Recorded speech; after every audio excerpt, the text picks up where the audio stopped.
വീണ്ടും American Trump ഭീഷണി മുഴക്കിയിരിക്കുകയാണ്. ഇറാൻ്റെ ഏറ്റവും വലിയ ഒരു പ്രധാനപ്പെട്ട ഒരു ചാനലായിട്ടുള്ള ഇറാൻ മിലിറ്ററിയാണ് ഈ ഒരു വിവരം പുറത്തുവിട്ടിരിക്കുന്നത്.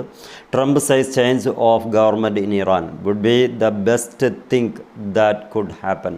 ഈ ഒരു ഇറാനിപ്പോൾ നടത്തിക്കൊണ്ടിരിക്കുന്ന ഭരണ സംവിധാനങ്ങൾ കൈയാളുന്ന ഈ അയത്തുള്ള ഖാംനി ഉൾപ്പെടെയുള്ള ആളുകളൊന്ന് മാറി നിൽക്കട്ടെ. അതായിരിക്കും ചെയ്യാവുന്നതിൽ അല്ലെങ്കിൽ ഇപ്പോൾ സംഭവിക്കാവുന്നതിൽ വെച്ച് ഏറ്റവും നല്ല സംഭവ വികാസങ്ങൾ. അതല്ല എങ്കിൽ നമ്മൾ 47 കൊല്ലത്തോളമായിട്ട് അനുഭവിക്കുന്നതിനേക്കാൾ ക്രൂരമായിട്ടുള്ള അനുഭവം ഇറാൻ ജനത അനുഭവിച്ചു കൊള്ളട്ടെ എന്നുള്ളതാണ് ഇപ്പം ഇറാൻ മിലിറ്ററി പുറത്തുവിട്ടിരിക്കുന്ന വാർത്തയിൽ നിന്ന് മനസ്സിലാക്കാൻ പറ്റുന്നത്. ഇതിൽ പ്രധാനപ്പെട്ട അദ്ദേഹം പറയുന്ന അഥവാങ്കിൽ ട്രംപ് പറയുന്ന മറ്റൊരു വിഷയം കൂടി പറയുന്നത്, ഇവിടെ ഒരു തുള്ളി എണ്ണ വിൽക്കാൻ അഥവാ ക്രൂഡ് ഓയിൽ മറ്റു മേഖലകളിലേക്ക് കൊണ്ടുപോയി വിൽക്കാൻ അനുവദിക്കില്ല. അതുപോലെ മിസൈൽ സംവിധാനങ്ങൾക്ക് ആവശ്യമായ അസംസ്കൃത പദാർത്ഥങ്ങൾ അല്ലെങ്കിൽ അതിൻ്റെ ഭാഗങ്ങൾ കൊണ്ടുവരാൻ അനുവദിക്കില്ല. റഷ്യയുമായിട്ട് കൂട്ടുകച്ചവടം നടത്താൻ നിങ്ങൾ അനുവദിക്കില്ല എന്ന് പറഞ്ഞ എന്തൊരു ഭ്രാന്തളിക പോലെയുള്ള വർത്തമാനങ്ങളാണ് ഇപ്പോൾ പറഞ്ഞതും. ഇതിനെ കുറേയേറെ സപ്പോർട്ടീവായിട്ടുള്ള കാര്യങ്ങളൊക്കെ പറയുന്നുണ്ട്. അതിനെന്താണ് കൂടുതൽ സപ്പോർട്ടീവായിട്ടുള്ള കാര്യം പറയുന്നത് വെച്ചാൽ, ജനതയ്ക്ക് ഏറ്റവും നല്ല ഒരു ഭരണകർത്താക്കളെ നിശ്ചയിച്ച് നൽകാൻ ട്രംപിന് കഴിയും.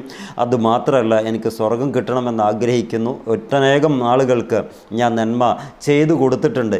ഈ ഒരു സ്വർഗത്തിൻ്റെ കാര്യം നേരത്തെ തന്നെ പറഞ്ഞു തുടങ്ങിയിട്ടുണ്ട്. അദ്ദേഹത്തിൻ്റെ വയസ്സിൻ്റെ ആധിക്യം കൊണ്ടാണോന്നും അറിയില്ല, ഇപ്പോൾ സ്വർഗമൊക്കെയാണ് ഇങ്ങനെ പറഞ്ഞുകൊണ്ടിരിക്കുന്നത്. അപ്പോൾ ഈ ഇറാൻ്റെ കാര്യത്തിലും സ്വർഗം കിട്ടണമെന്ന് ആഗ്രഹിച്ചുകൊണ്ടാണ് ഞാനിതൊക്കെ ചെയ്യാൻ പോകുന്നത് എന്ന പറച്ചൽ പറയുമ്പോൾ ചിരിക്കണോ അല്ല കരയണോ എന്ന് ചിന്തിച്ചു പോകുന്നത്. കാരണം ഇത്രമേൽ ക്രൂരത ചെയ്തിട്ട് അവസാനം പറയാണ് അവിടുത്തെ എല്ലാ സംവിധാനങ്ങളും ഇപ്പോൾ മാറണം. അങ്ങനെ മാറിക്കഴിഞ്ഞാൽ ഈ 47-46 കൊല്ലത്തെയുള്ള കഷ്ടപ്പാടുകളൊക്കെ മാറ്റിത്തരാൻ പറ്റിയ ഒരു സംവിധാനത്തെ ഞാൻ അവിടെ സ്ഥാപിച്ചെടുക്കും. അങ്ങനെ എനിക്ക് സ്വർഗം പ്രാപ്തമാക്കാൻ പറ്റും. എന്തായാലും ഐഡിയ വളരെ നന്നായിട്ടുണ്ട്. പക്ഷേ ഒറ്റ കാര്യമേ പറയാനുള്ളൂ, ഈ ലോകത്തുള്ള ഏറ്റവും വലിയ തീവ്രവാദ സംഘടന ഏതാണെന്ന് ചോദിക്കുമ്പം അങ്ങനെ എല്ലാ അർത്ഥത്തിലും ചൊല്ലും ചെലവും കൊടുത്തിട്ടുള്ള അമേരിക്ക കൊടുത്ത് വളർത്തിയ ഏറ്റവും പ്രധാനപ്പെട്ട ആളുകളാണ്. നമുക്കറിയുന്നതുണ്ട്, അറിയാത്തതുണ്ട്. ഏറ്റവും വലിയ തീവ്രവാദം നടത്തുന്ന ഒരു രാജ്യം ഏതാണെന്ന് ചോദിച്ചാൽ അമേരിക്കയാണെന്ന് പറയാൻ പറ്റും. അതിൻ്റെ പിന്നണി പ്രവർത്തകയായിട്ട് അതിൻ്റെ ചുക്കാൻ പിടിക്കുന്നത് ഇസ്രായേലാണ്. കാരണം എല്ലാ യുദ്ധങ്ങളും കൊണ്ടുവന്നിട്ടുള്ളത് അമേരിക്കയും ഇസ്രായേലും ആയിരിക്കും, അല്ലെങ്കിൽ യൂറോപ്യൻ കൺട്രികളിലെ മറ്റു പല രാജ്യങ്ങളുടെയും സ്വന്തം താല്പര്യങ്ങൾക്ക് വേണ്ടിയിട്ടായിരിക്കും. അങ്ങനെ പലയിടത്തും പല രൂപത്തിൽ ലക്ഷക്കണക്കിന് ആളുകളെ കൊന്നൊടുക്കിയിട്ടുള്ള രാജ്യത്തിൻ്റെ തലതൊട്ടപ്പനാണ് ഇപ്പോൾ പറയുന്നത് എനിക്ക് സ്വർഗം കിട്ടണം, അതുകൊണ്ട് ഇറാനെയും കൂടി ശരിയാക്കണം. എങ്ങനെയുണ്ട്? വിരോധാഭാസം എന്നല്ലാതെ എന്താ വേറെ പറയാനുള്ളത്? എന്താണെങ്കിൽ ഇവരുടെ സ്വപ്നങ്ങളിങ്ങനെ പറഞ്ഞുകൊണ്ടിരിക്കുന്നുണ്ട്. പക്ഷേ ആയത്തുള്ള ഖാംനെ അതിൻ്റെ ഇടയ്ക്ക് കാര്യങ്ങളൊക്കെ പറഞ്ഞു. ഇറാൻ്റെ ഭരണമാറ്റങ്ങളൊക്കെ ഇരിക്കട്ടെ, നിങ്ങൾക്കിപ്പോൾ ചർച്ച ചെയ്യാനുള്ള കാര്യമുണ്ടല്ലോ, അതെവിടെയെങ്കിലും എത്തിക്കാൻ പറ്റുമോ? അതാകാം എന്നുള്ളതാണ്. ചുരുക്കം പറഞ്ഞാൽ നല്ല രൂപത്തിലുള്ള ഒരു പോർമുഖമാണ്, അല്ലെങ്കിൽ നല്ല രണ്ട് ഭാഗവും നല്ല ശക്തന്മാരായതുകൊണ്ട് തന്നെ ഇതിലൊരു കാര്യം നമുക്ക് മനസ്സിലാക്കാൻ പറ്റും.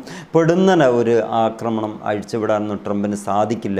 ഒരർത്ഥത്തിൽ ഒരു ലെവലിൽ താഴെയാണെങ്കിൽ ട്രംപ് ഇപ്പണേ അവിടെ വന്നിട്ട് കീഴ്പ്പെടുത്തിയാണ്. അത് 2 ടെസ്റ്റ് നടത്തിയതാണ്. ഒന്ന് പ്രൊട്ടസ്റ്റും ഒന്ന് B-2 സ്റ്റെൽട്ടർ വിമാനങ്ങൾ വെച്ചിട്ടുള്ള അപകടപ്പെടുത്തലുകളും. രണ്ടിലും അമ്പെ പരാജയപ്പെട്ടതിൻ്റെ മ്ലാനത ഇപ്പോൾ ട്രംപിൻ്റെ കയ്യിലുണ്ട്. ആ മുഖം അങ്ങനെ തന്നെയൊന്നല്ല, പഴയ കാലത്ത് വളരെ നന്നായിരുന്നു. എപ്സ്റ്റീൻ ഫയലിലൊക്കെ നമ്മൾ കണ്ടതാണല്ലോ. ഇപ്പം ഇങ്ങനെ ആയിപ്പോയതാണ്. എല്ലാ അർത്ഥത്തിലും സ്വർഗം വാങ്ങാൻ വേണ്ടിയിട്ട് സ്വർഗത്തിൻ്റെ ഹോൾസെയിൽ കച്ചവടക്കാരനായിട്ട് ട്രംപ് മാറിയിട്ടുണ്ട്. ഈ ട്രംപിൻ്റെ ഏറ്റവും വലിയ വീക്ക്നെസ് എന്താണെന്ന് വെച്ചാൽ സമാധാനമാണ് ആഗ്രഹിക്കുന്നത്, പക്ഷെ ചെയ്യുന്നതോ ക്രൂരതയാണ്. എന്നിട്ട് പറയുന്നതോ എനിക്ക് സ്വർഗം വേണമെന്നും. എന്തൊരു വിരോധാഭാസമാണല്ലേ. എന്താണെങ്കിലും വയസ്സാണെങ്കിലും കൂടുതൽ വയസ്സാകുന്നതിന് മുമ്പ് കാര്യങ്ങളൊക്കെ നടപടിയാകും എന്ന് പ്രതീക്ഷിക്കാം. ഈ കാര്യത്തിൽ ട്രംപിൻ്റെ സ്വർഗം കിട്ടുമോ, അല്ല ട്രംപിനിക്ക് സ്വർഗം ഇറാൻ വാങ്ങിച്ചു കൊടുക്കുമോ എന്നൊക്കെ കാത്തിരുന്ന് കാണാം. എന്താണെങ്കിലും അവിടുത്തെ ഗവൺമെൻറ് ഈ യുദ്ധത്തോടെ മാറ്റാൻ കഴിയുമോ എന്നുള്ളതൊക്കെ ഈ ട്രംപിൻ്റെ ആശ മാത്രമാണ്. അവിടെ അങ്ങനെ ഒരു മാറ്റങ്ങളൊന്നും പ്രയാസമാണെന്നുള്ളത് തന്നെ യുദ്ധവിദഗ്ധരായിട്ടുള്ളതും ഈ മേഖലയിൽ നിന്ന് പിരിഞ്ഞു പോയ ആളുകൾ പോലും പറഞ്ഞ് എഴുതി വെക്കുന്നുണ്ട്. അപ്പോൾ അതിൽ നിന്ന് കാത്തിരിക്കാം ട്രംപിൻ്റെ സ്വർഗം എത്രത്തോളം സുന്ദരമായിരിക്കും എന്നുള്ളത്.